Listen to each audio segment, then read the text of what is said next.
इस सेमेस्टर के सभी छात्रों को मेरा नमस्कार। आज हम कोर पेपर वर्तमान भारतीय समाज एवं प्रारंभिक शिक्षा के विषय में आगे चर्चा करेंगे। जैसा कि आप लोग सभी छात्र जानते हैं, पिछली कक्षा में हमने उपनयन संस्कार के बारे में कुछ बिंदुओं पर चर्चा की थी। आज हम उपनयन संस्कार में उन बिंदुओं से आगे चर्चा करेंगे। वास्तव में उपनयन संस्कार के पश्चात ही बालक ब्रह्मचर्य आश्रम में प्रवेश करता था। ब्रह्मचर्य का यहाँ अर्थ होता है छात्रों, यानी ब्रह्म मुहूर्त यानी सूर्य उदय के पहले उठकर अपनी नित्य क्रियाओं को करके और अन्य कार्यों में लग जाना। और जब वो बालक ब्रह्मचर्य आश्रम में प्रवेश करता था तो उसे ब्रह्मचारी कहा जाता था। उपनयन में बालक का दूसरा जन्म माना जाता था।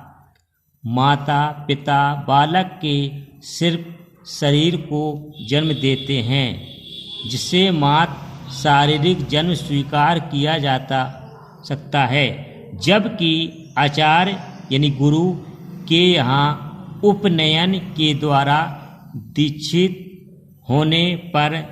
का मतलब शिक्षा होने पर बालक का आध्यात्मिक जीवन प्रारंभ होता था। यानी बालक गुरुकुल में रहकर आध्यात्मिक से संबंधित जो भी शिक्षा होती थी वो वहीं से प्राप्त करना प्रारंभ करता था, तथा बालक की आत्मा तथा मस्तिष्क का विकास होता था।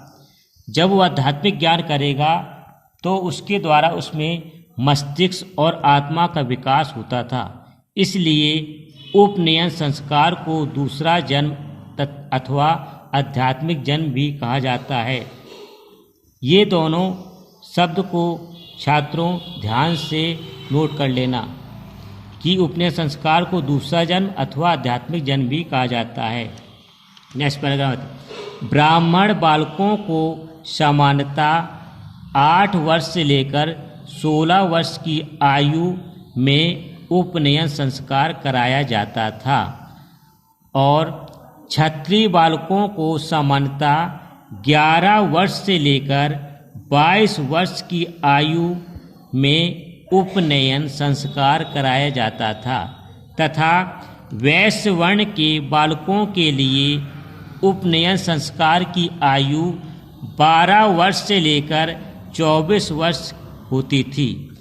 छात्रों नेक्स्ट हेडिंग आती है शिक्षा संस्थाएं, यानी वैदिक काल में शिक्षा संस्थाएं कैसे होती थीं, यानी बालक कैसे शिक्षा संस्थानों में ग्रहण करते थे और वहाँ की संस्थाओं में क्या होता था, क्या व्यवस्थाएं होती थीं।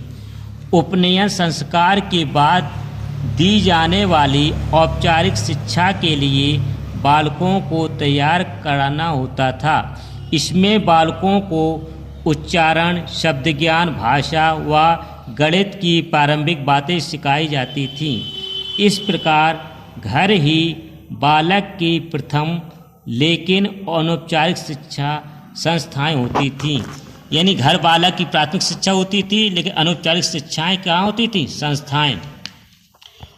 औपचारिक शिक्षा संस्थाओं के रूप में वैदिक काल में छोटे छोटे यानी औपचारिक शिक्षा संस्थाएं क्या होती थी, इस बात को बच्चे आप लोग ध्यान से समझेंगे।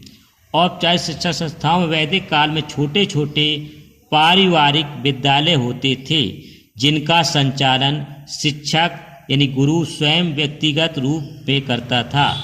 इन पारिवारिक विद्यालय को गुरुकुल या आश्रम कहा जाता था। इस चीज़ को आप लोग नोट कर लेंगे कि पारिवारिक विद्यालय को गुरुकुल या आश्रम कहा जाता था। अब नेक्स्ट हेडिंग आती है छात्रगण। छात्रगण कैसे होते थे? गुरुकुल में प्रवेश केवल सदाचार एवं योग्यता के आधार पर होता था।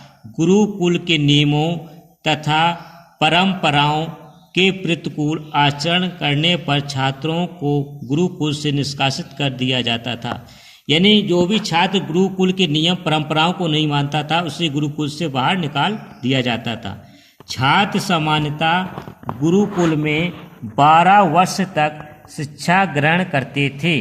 उसके बाद वे अपने गृहस्थ जीवन में प्रवेश करते थे। यानी गुरुकुल में बालकों को 12 वर्ष तक रहना पड़ता था शिक्षा के लिए। इसके बाद फिर वे अपने गृहकार्य में जीवन में प्रवेश करते नहीं, गृहकार्य अपना गृहस्थ कार्य कर सकते थे। अब नेक्स्ट हेडिंग छात्रों आती है वेशभूषा। यानी वैदिक काल में छात्रों की वेशभूषा क्या होती थी। वैदिक काल में गुरुकुलों में रहने वाले छात्रों की वेशभूषा भी निश्चित होती थी। ब्राह्मण, क्षत्रिय तथा वैश्य क्रमशः सन, रेशम तथा ऊन से बने वस्तुओं का प्रयोग शरीर के निम्न भाग को ढकने के लिए किया करते थे। यानी कहने का तात्पर्य यह है कि वैदिक काल में ब्राह्मण सन के बने कपड़ों का प्रयोग, क्षत्रिय रेशम के बने कपड़ों का प्रयोग और वैश्य ऊन से बने वस्तुओं का प्रयोग किया करते थे। नेक्स्ट आती है कि वैदिक काल में छात्र दिनचर्या उनकी कैसी होती थी। इस चीज़ को आप लोग ध्यान समझेंगे। छात्र वैदिक काल में ब्रह्म मुहूर्त में उठकर शौच, दातून, स्नान, नित्य कर्मों या क्रियाओं से निवृत्त होकर हवन करते थे। उसके बाद ही वे विद्या अध्ययन करते थे। हवन के लिए छात्र जंगल से लकड़ी चुनकर या काटकर लाते थे और इसके अलावा गुरुकुल की भोजन व्यवस्था के लिए भिक्षा लाते थे। भिक्षा लाने का तात्पर्य यह उनसे भिक्षा लाने के लिए इसलिए कहा जाता था क्योंकि भिक्षा लाने के बाद छात्रों में सामाजिकता, विनम्रता, सहनशीलता और काफ़ी गुणों का विकास होता था तथा गुरुकुल की गायों तथा अन्य पशुओं को जंगल में चराना छात्रों का कर्तव्य माना जाता था। यानी जंगल में पशुओं को चराने से छात्रों में परिश्रम की भावना उत्पन्न होती थी, उसमें और कर्तव्यनिष्ठा का भी गुण आ जाता था। नेक्स्ट छात्रों हेडिंग आती है पाठ्यक्रम। यानी वैदिक काल में किस प्रकार का पाठ्यक्रम होता था, इसको भी आप लोग ध्यान से समझेंगे। वैदिक काल में पाठ विषयों को एकाग्र तथा समन्वित रूप में पढ़ाने की पद्धति प्रचलित थी।